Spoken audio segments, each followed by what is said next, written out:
Shedeur Sanders. Just a few years ago, he was a young quarterback whose star was shining bright on high school fields. Now, he has become one of the most controversial names in the NFL. When he stepped onto the field wearing the Cleveland Browns uniform, he drew attention, especially with his recent performance against the Rams.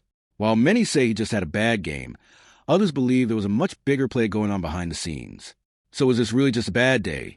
Or were those dark mechanisms of the NFL, which have long been felt but rarely spoken of, at work? The answer to this question is critical for understanding both Shedeur's career and the workings of the league itself. Before diving into the subject, leaving a like and subscribing to the channel helps us reach more people and makes sure discussions like this spread to wider audiences. Now, let's get back to the main issue. When Sanders stepped onto the field against the Rams, expectations were high. Just a few weeks earlier, his fluid and confident performance against Carolina was still fresh in everyone's minds. 14 completions on 23 passes, 138 yards, and 2 touchdowns. Everyone was talking about how he could be a future piece for the Browns.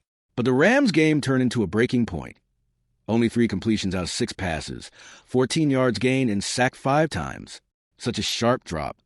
Was it simply a bad day, or was there really something deeper? This is where the rumors come in, making the issue even more complicated. According to whispers in NFL circles, some executives and even some coaches didn't want Shedeur. The reason? His father, Deion Sanders, and his long-standing flashy, bold, and sometimes league-disturbing attitude. To some, this wasn't coincidence.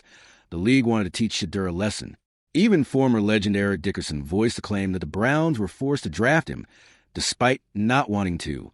At this point, it's worth asking the audience, do you think this is just a rumor, or could such dirty games really be happening behind the scenes of the NFL? We'll explore this more in a moment, because we also have other details supporting these claims. But what we saw against the Rams was enough to shake Shedeur's confidence. With Dillon Gabriel's rise in performance added to the mix, the quarterback competition in Cleveland suddenly took on a whole new dimension.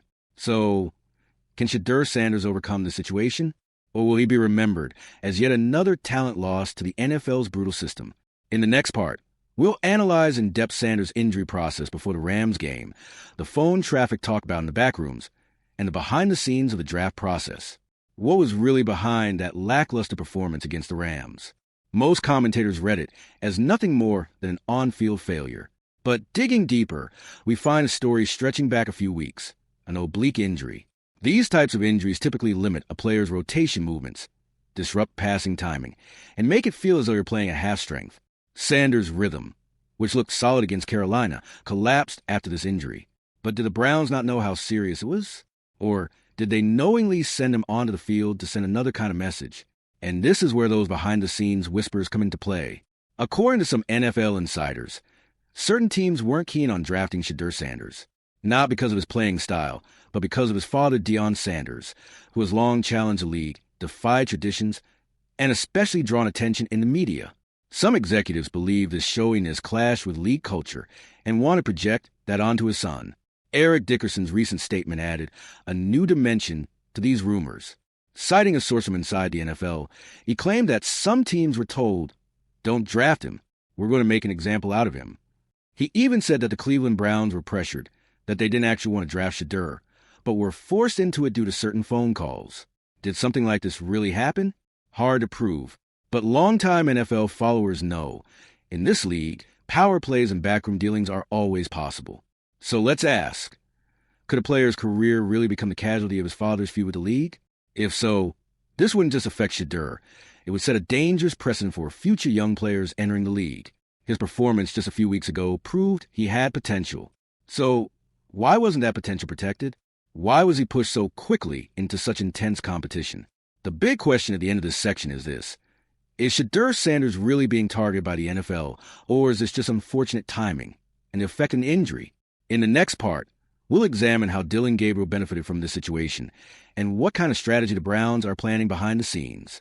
Because this isn't just about Sanders' fall, it's directly tied to someone else's rise. Right now, the Shedeur Sanders story is at a turning point. What happened against the Rams may look like just a preseason performance, but what we're actually discussing goes much deeper. Not just a player's on-field talent, but also the league's power dynamics, the decision-making of team management, and how media perception is shaped. Maybe Sanders just had a bad day, Maybe he was affected by injury. Maybe he simply isn't ready for NFL tempo yet. But one thing is clear. His career doesn't depend solely on performance. It's tightly bound to behind-the-scenes games as well. Dillon Gabriel's consistent performance makes this debate even harsher. The Browns' management likely has two different future plans on the table right now. One, to keep Sanders and wait for him to develop, and the other, to give Gabriel full control and sideline Sanders. These kinds of decisions can completely alter the course of a player's career in an instant, and NFL history is full of talents who were lost at such critical junctures. That's why this story isn't just about one player. It's also a reflection of how ruthless the system can be. So what's next? Sanders still has a window of opportunity. The Browns haven't written him off completely, but this window won't stay open forever. Perhaps his next game will be the most critical 60 minutes of his career. If he bounces back, shows leadership on the field, and delivers that smooth game again, he could regain the trust of both his teammates and the management. Otherwise, this season may be remembered as just a trial year for him, with a much rougher road ahead. What do you think? Is Shedeur Sanders really being treated unfairly, or is this simply the nature of the NFL, where no matter how talented you are, everyone shares the same fate if they don't prove themselves on the field? Be sure to share your thoughts in the comments, because this isn't just about sports. It's also about justice, equal opportunity, and the unseen side of major leagues. If you enjoyed the video, don't forget to subscribe for more in-depth analyses like this. In the next video, we'll take a closer look at how behind-the-scenes pressures and media manipulation in the NFL affect not just players, but also coaches and executives. There, we'll uncover new documents and names that could shed even more light on today's discussion. So turn on notifications and stay tuned. See you in the next video.